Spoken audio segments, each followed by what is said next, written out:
Welcome to another edition of the 411 Talk Zone Radio Show, Red Pill Edition. My name is Leon Jones. And in this segment, I'm going to talk about we as African American people being accountable for white supremacy.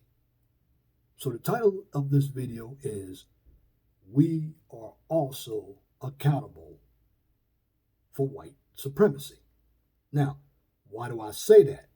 Well, starting off, there are three phases of black people. They're the Moors, they're the Egyptians, and of course, your hierarchy black folk in Africa. Well, what happened? The Africans who were kings and priests and pastors sold black people from Africa into slavery into countries like America and South America and all the colonized islands.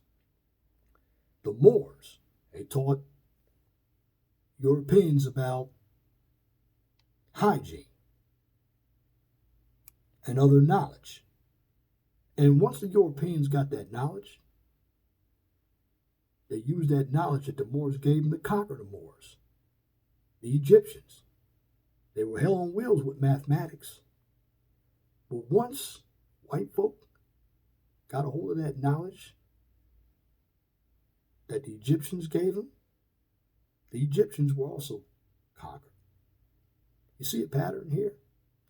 When we allow individuals to come into our culture, they take it and they utilize it against us. And this is where we come to this situation of systematic white supremacy. Now, I can tell you this, from my perspective, I always thought that we were just victims of white supremacy. But it took me going to the library and doing a lot of research when it came to this systematic conspiracy. And then once I found the answers that I needed, it became clear to me that we, as African American people, are also supporters of white supremacy. Now, why do I say that? Because we take the government benefits. You have a number of African American women who are on welfare. You have a number of African American women who believe in feminism. Feminism was started by white women. Now, as men know, where we go wrong, especially when it comes to African American women, is we basically degrade our own women, and then we let our, I call them so-called oppressors or oppressors, raise our children to go to church and public schools. But when we raise our children to go to church, what we do, we worship a white Jesus. And what white Jesus is supposed to do is just to numb all the pain that we're feeling, and then we celebrate the murder and rape of our ancestors on a holiday I call Thanksgiving. A number of individuals don't understand about Thanksgiving. It's not about eating that turkey. Thanksgiving was about a slaughter. Now, I know it sounds crazy and ignorant, but this is how we are living. We are basically supporting our own demise, and we are indoctrinating our children and teaching our sons to wait on Jesus. Well, the problem with that is, when it comes to the youth of today, this is why they're so disrespectful. They don't take us seriously because they think what we are telling them is ridiculous. I can see where some of these youth are coming from, because look at some of the adults, how they're dressing. A number of them who are 40, 50, 60 years old are still listening to rap music. They're wearing the same funky colors of hair that young women are wearing. Talk about some of these older women. Blue hair, pink hair, and they're in their 40s, 50s, and 60s. And they're also wearing tattoos. They're trying to be young again. And the guys, they're listening to rap music going up and down the street as if they were in their 20s again. In other words, parents have never grown up. So they've had children, and some of these children are more responsible than these parents. Again, when it comes to family structure, well, we allowed family structure to get destroyed because, again, the government came in and took the father out of the house. Now, as African American men, a lot of us should know that, but we didn't do anything about it. We let it happen. Now, another point I want to make about us as African Americans, we either stay broke due to giving 10% of all of our income to religious institutions, or end up selling our souls, chasing the bag for fractions of a million, spending all of our money on brands that make white folks a killing. White folks are some of your biggest capitalists. This is why they believe in a capitalist society. I believe in a capitalist society, but a lot of African Americans, they believe that the government should step in and redistribute wealth, because many of us don't have that mindset of capitalization. We are into consumptions. And of course, you had a number of us African American men who married white women and vice versa. But see, when you marry a white woman and you divorce, what happens? Well, that money is going to go to the white children. And from the white children, it's going to go into the white family. Or the children are mixed, but since the family on her side is white, it's also going to go into the family. Now, you have to ask yourself this question.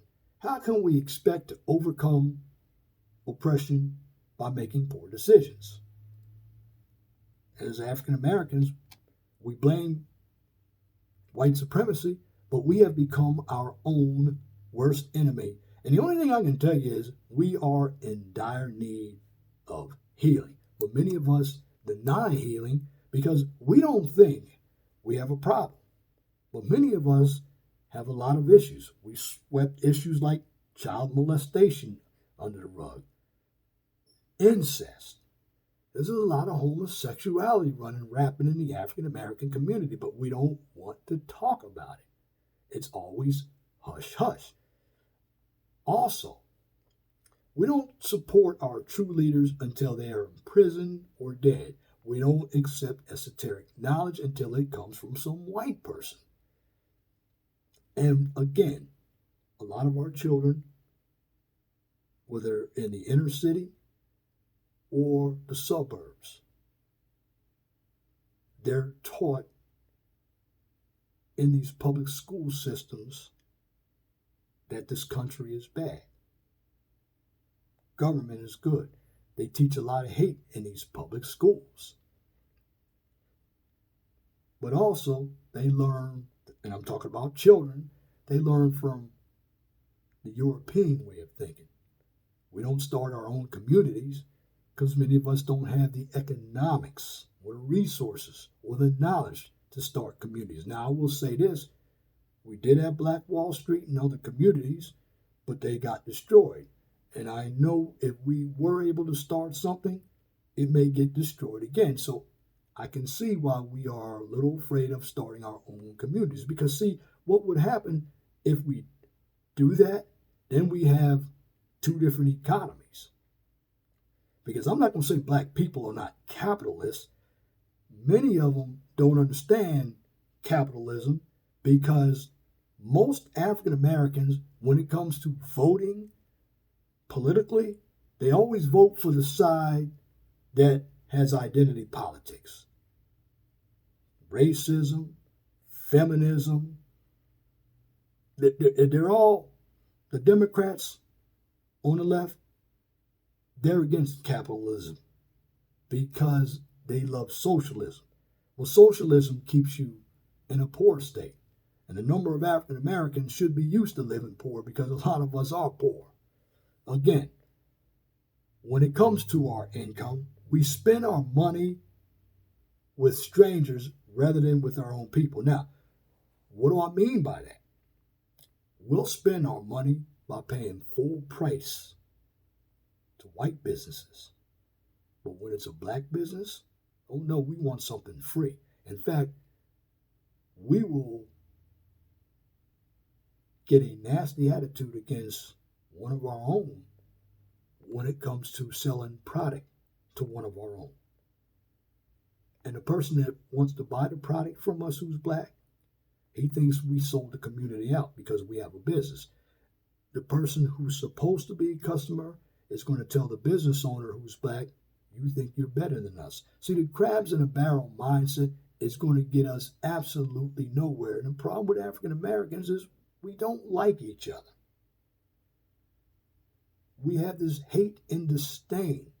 We'll never come together because we don't want to come together. A number of us are comfortable being at the bottom because many of us believe that the government can get us out of all of our situations.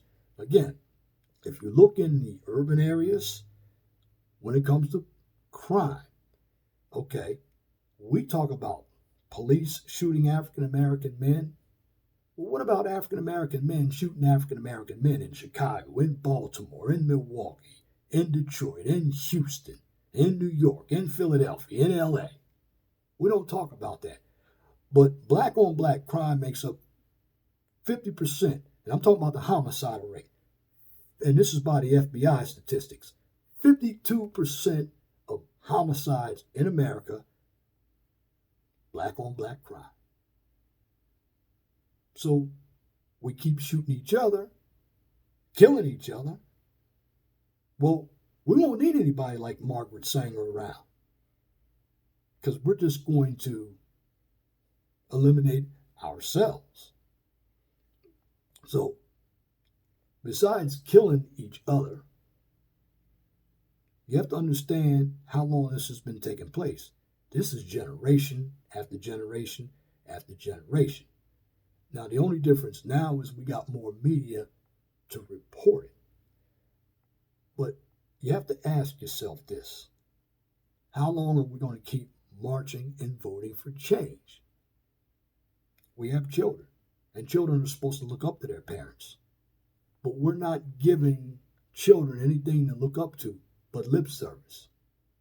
This is why children go to other sources for information. They're going to TV. They're going to social media. They're going to other children. It's because a number of parents really aren't parents. They just had children out of wedlock, or even if they were married, they weren't in a position to have children. Because a number of these parents today, they come from dysfunctional families. And in the African American community, family was a big asset. In fact, prior to the feminist movement and welfare, black people were married at a much higher rate than white folk were. Black people during Jim Crow sustained their own economy until it was destroyed. Black people are the ones who invented products that we use today. Open heart surgery, the first blood bank, the ironing board, the hot comb, the elevator. We played part in the telephone. But see, you're not going to hear that from most black people because a number of black people like to talk about the negative that has happened to us. But the problem is we keep blaming white supremacy when most of the problems that we have, we can fix ourselves. But we choose not to because many of us are intellectually lazy. We're comfortable. But again, how long are we going to keep marching? Because all we do when we march, we just waste precious time.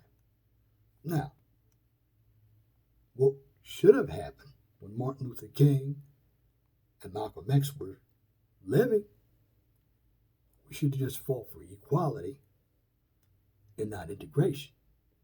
Because what has happened to us is we as African Americans, when it was time for integration, we left our communities and stopped trusting each other for the lust of what America has to offer us that we perpetually chase. And I'm talking about we're chasing a dream that we never had because many of us are still at the bottom. And we'd rather chase integration and be side by side next to the other race instead of being our own innovators. But when that didn't go right, what happened? We used white supremacy as a crutch. And because we used it as a crutch, at the end of the day, we still remain economically at the bottom. And we're always going to be at the bottom. Why? Because many African Americans, they're in a drama. They don't understand finances. They don't understand politics. And when it comes to media, they like drama. I've seen a number of individuals here on YouTube. They came out when their channels were small, like mine, start out with great content. Then when the money came flowing, they altered their content. And when they did that, they were no longer about educating people. They were about getting views and likes and money. And again, money is the root of all evil. But many of us are chasing it. And at the end of the day, it's good to have money, but you got to know how to invest money. But as a black man, you have to understand the institutions that are indoctrinating black people with the Eurocentric way of thinking. Talk about your education, your religion, your media, your jobs, of course, your government.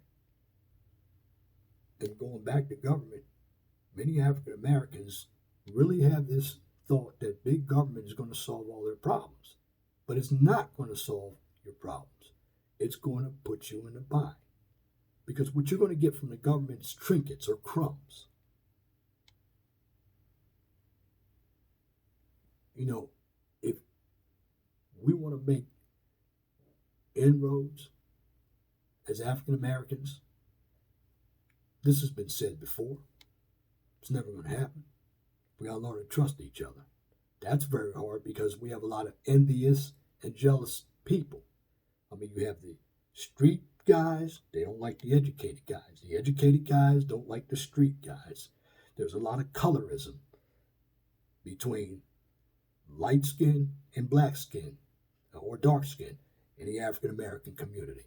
And see, when you have all of these divides, it's going to be very difficult to come together.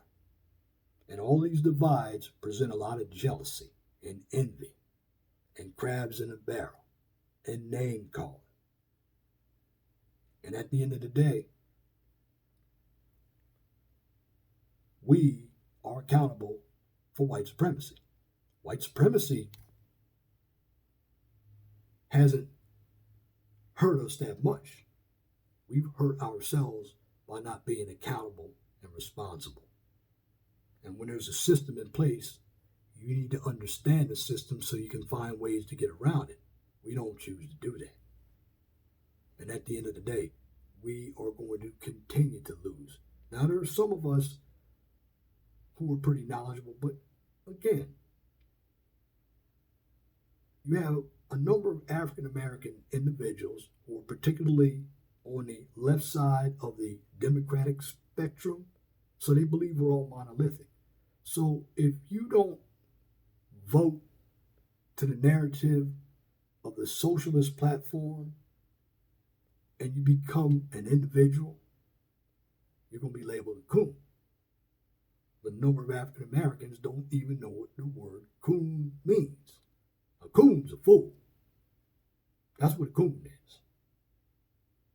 It's not somebody that has a different point of view, but that's another problem because it's all over America.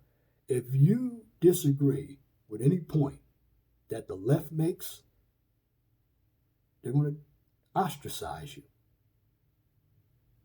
And that's the whole problem when it comes to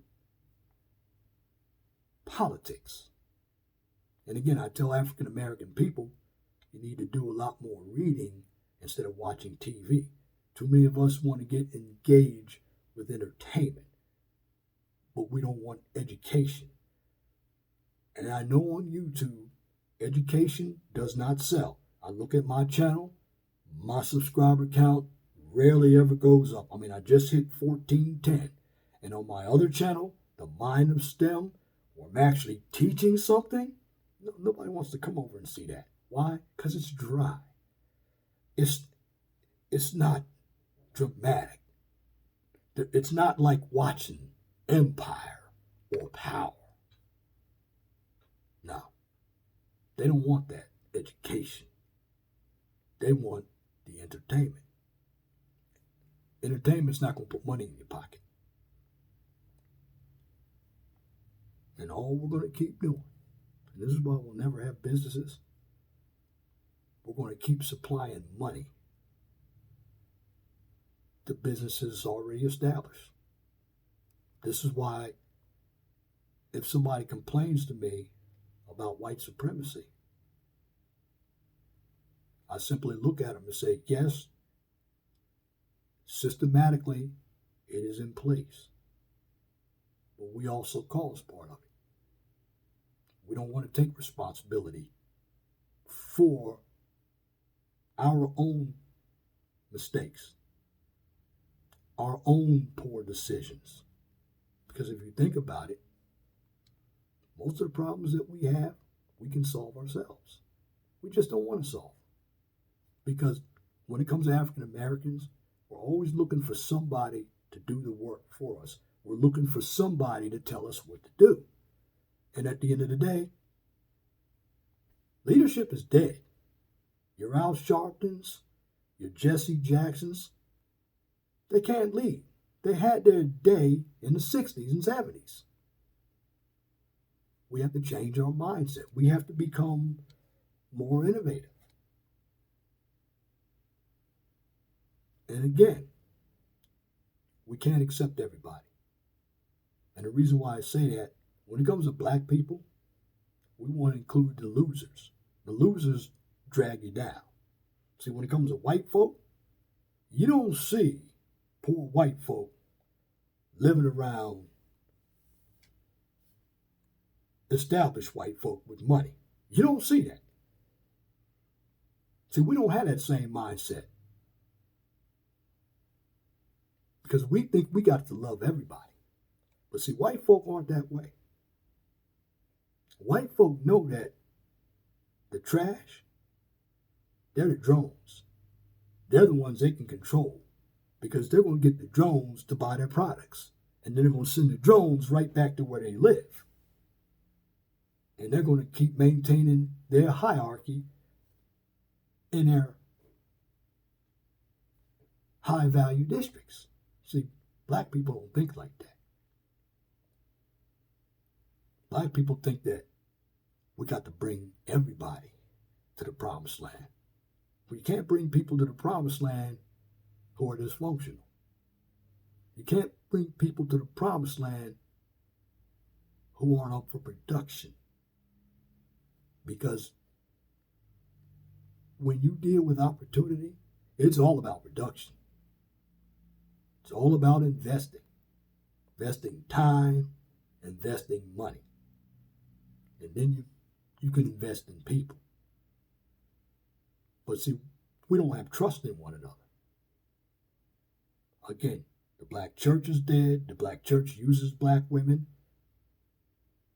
These pastors out here, they're about money. And I'm not saying all of them.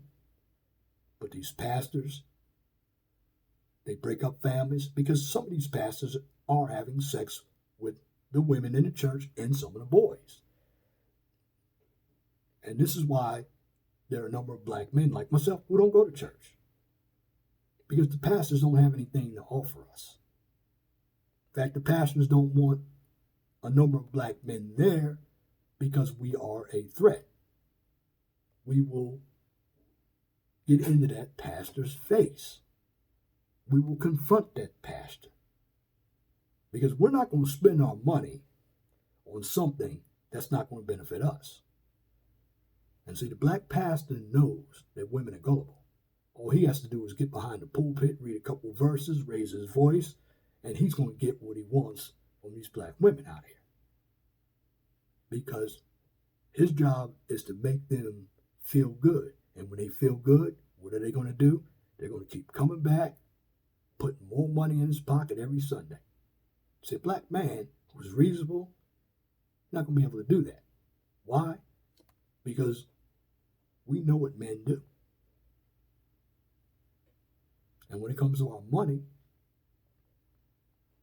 us smart brothers, we're not going to invest in something that we're not going to get a ROI, which is a return on investment. In other words, when I invest in you, you better give me something back.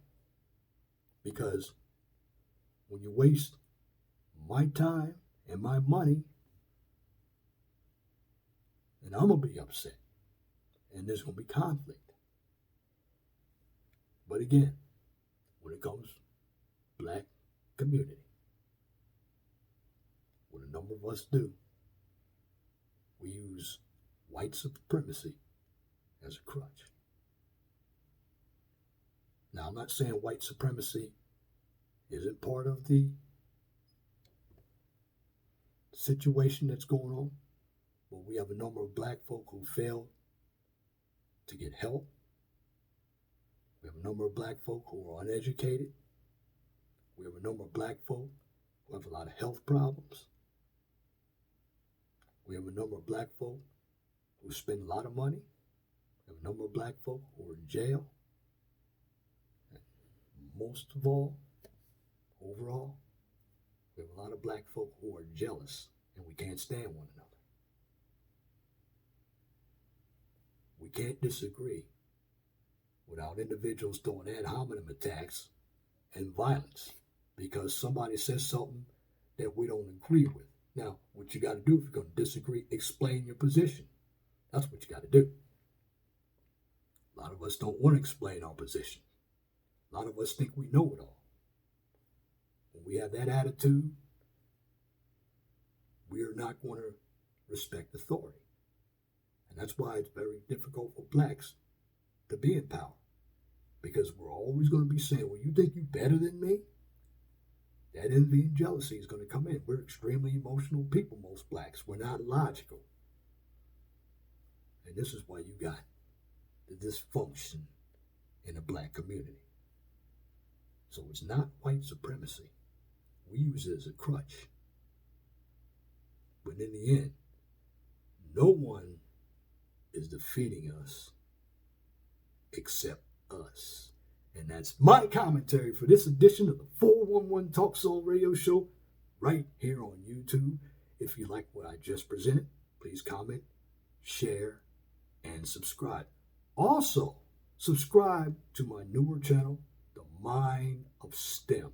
On that channel, I talk about science, technology, engineering, and math, and the opportunities that you can have within STEM majors like engineering and chemistry and physics and computer science. And you can also catch me every weekend on Blog Talk Radio. Now, my Blog Talk Radio shows or my Facebook page. You can also catch the links right at the bottom of all of my YouTube channels. You can also catch my Blog Talk Radio shows on Twitter. And today's show I did the myth of female rationality, part 1. I got part 2 coming up next week. Now, I do have a call-in number to the show. It's 215-383-5785. Now, I don't take calls too much on the Blog Talk Radio show because I like doing it in a commentary format because it is a much better show and I can get the information out in a much better quality fashion. But at the end of the day, as black folk, be responsible for your actions. Stop blaming others because you can blame others, but they're going to go on with their lives. You got to do the same. But again, the people who are defeating us are us. Again, thank you for listening. That's it for this video. Till next time. My name is Leon Jones. Always be blessed for what you have. Don't worry about what you don't have. Know that the sun always rises in the east and sets in the west. Again, thank you for listening to me on this Saturday, November 2nd, 2019. My name is Leon Jones. I'm out.